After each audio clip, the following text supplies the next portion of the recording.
there, and welcome to the Pets Aplenty channel. Making a selection between the Cardigan Welsh Corgi and the Pembroke Welsh Corgi can be challenging, as both breeds are outstanding in their unique ways. We understand this challenge, so don't worry, because, as usual, we've got you covered here on Pets Aplenty. Today on the channel, we've gathered all the helpful information about these breeds to help you make the ultimate choice on the dog which gets that particular spot in your home with a 9-round battle that covers all aspects of life from their history to their health. Before we continue though, we would love for you to become a member of the channel by clicking on the join button down below. You can also review the perks of Pets Aplenty membership after clicking the join button. Alright, here we go. Cardigan Welsh Corgi versus Pembroke Welsh Corgi. Let's start the fight.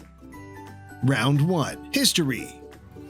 The Corgi gets its name from the Celtic word for dwarf, which is corgi. No one ever thinks of a Corgi when they need a herding dog. Considering their diminutive stature, you'd assume Corgis will be inefficient at herding cattle. However, this lack of height made it easy for Corgis to move herds of cattle by biting at their heels. Cardigan Welsh Corgis have been herding longer than other Corgis. One of the world's oldest dog breeds, they were initially introduced to Britain by Celtic invaders from Central Europe. Arriving in Wales in 1200 BC, the Cardigan was present in the British Isles centuries before the Pembroke. The breed was named for its original home of Cardiganshire, Wales. Even though both Corgis are from Wales, they're not related. As far as ancestry goes, the Cardigan Welsh Corgi is more closely linked to the Dachshund than the Pembroke Corgi. Like Cardigan Welsh Corgis, Pembrokes were first bred as herding dogs, but they haven't been around nearly as long. Pembroke Corgis were introduced in 1107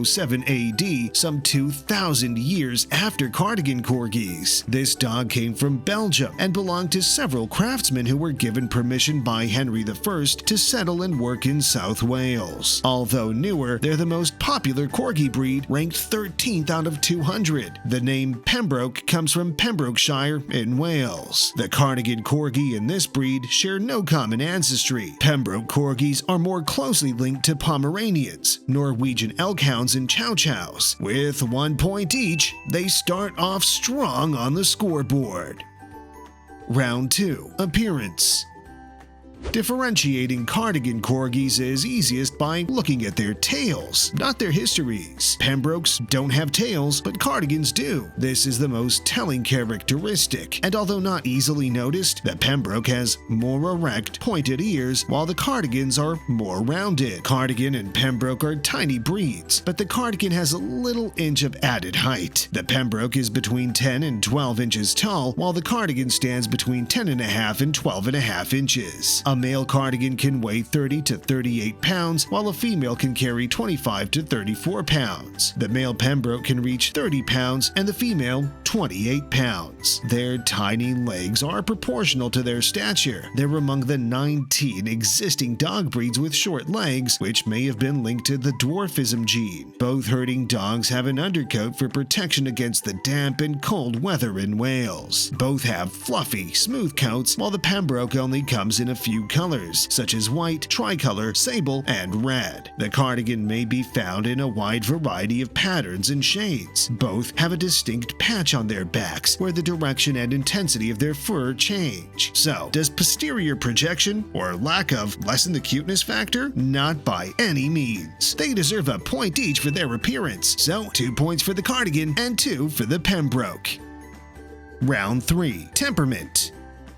Despite their heritage as herding dogs, both breeds are primarily kept as house pets. An afternoon spent on the couch with loved ones is just as appealing to them as an outing in the woods, saying something. They can easily adjust to the routines of their homes, making them popular choices for households worldwide. Both are affectionate and kind to their human families and love kids. That being said, their heritage as herding dogs may display herding or nipping tendencies and should not be left unsupervised with children. children. They get along with other pets, including dogs, so they're perfect for multi-pet households. Just no sheep. They have separation anxiety when left alone for lengthy periods. This can manifest in various other ways, from excessive whining and barking to outright destruction. While both breeds have quirks, the Cardigan Corgi is noticeably calmer and less hyper than its miniature counterpart. They aren't always as eager to take part in events. They don't just jump right in, but tackle things more methodically. On the other hand, that doesn't mean they won't react to strange noises or threats with alarm barking. Due to their more prominent ears, Cardigan Corgis are exceptionally attentive and make good watchdogs. Compared to the Pembroke, he has reserved more of his working dog instinct and is considerably more territorial. This dog is known for being distant and less friendly towards strangers. He will take his time to evaluate a stranger before demanding affection and attention. Pembroke Corgis are known for being more active and social than their Cardigan Corgi kin. They're more extroverted and eager to join in on the fun when allowed to play outside. Pembroke Corgis are the more alert and vocal of the two breeds. These pups are excellent guard dogs, but aren't as shy about strangers as the Cardigan. Since they have less fear, strangers are often welcomed with open paws and shown lots of affection. Despite their devotion to their people, Pembroke Corgis like spending time alone. Being more active means more playtime. They still enjoy lounging indoors with their owners, but they also enjoy frolicking in the great outdoors. This Corgi breed enjoys long walks and adventurous activities like hiking. While they may be tiny, Pembroke Corgis are surprisingly swift and nimble on their feet. They're known to be incredibly clumsy and goofy. So, if it's dog foolery you're after, the Pembroke is your pooch. Each breed is tailor-made to fit in different family types given their different energy levels. The Cardigan Corgi is a better choice for chill households, while Pembrokes are more suited to active people. So, let's keep moving with 3 points each.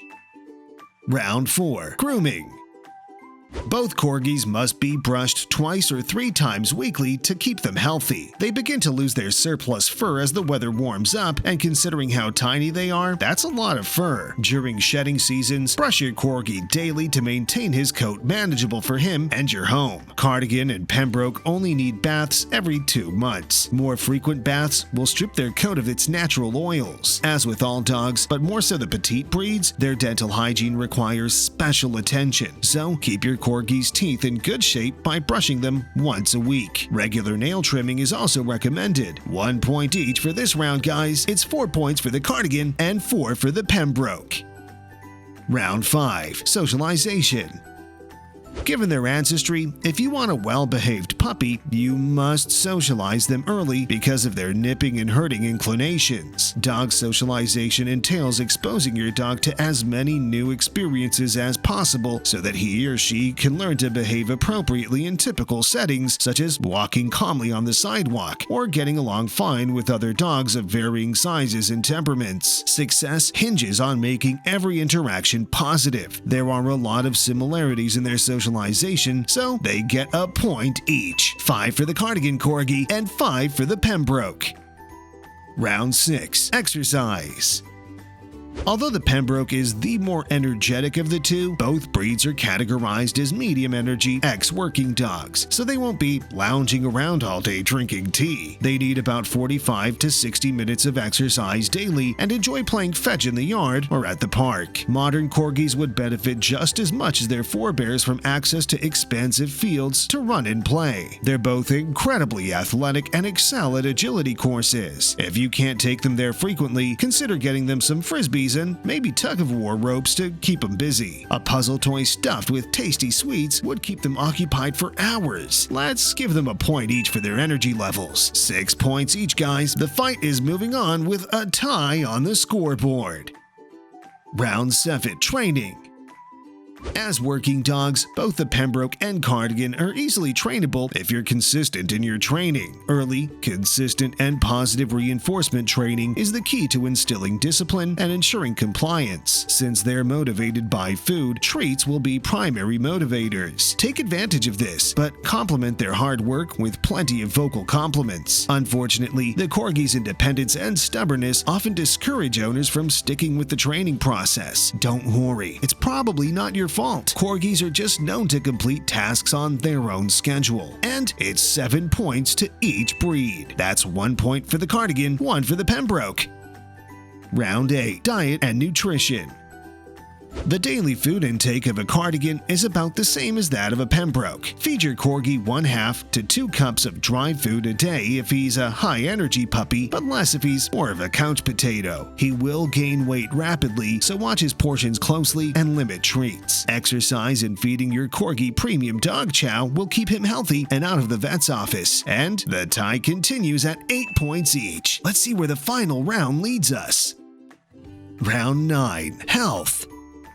Although the Cardigan and Pembroke Corgis are usually healthy dogs, they are also susceptible to similar health problems. The Pembroke has a shorter life expectancy of 12 to 13 years compared to the Cardigan's 12 to 15 years. When it comes to Corgis, hip dysplasia, degenerative myelopathy, and progressive retinal atrophy are all conditions worth checking for. Given their long and compact spines, they're both at risk for intervertebral disc disease, a condition characterized by the degeneration and eventual rupture of spinal discs. Not letting them jump from heights can prevent this condition. If your Corgi is acting strange or you notice discomfort, a vet trip is in order. We've come to the end of the fight, guys. We have a tie at 9 points each. These dogs come from different breeds, but despite their superficial differences, they share many other characteristics in common.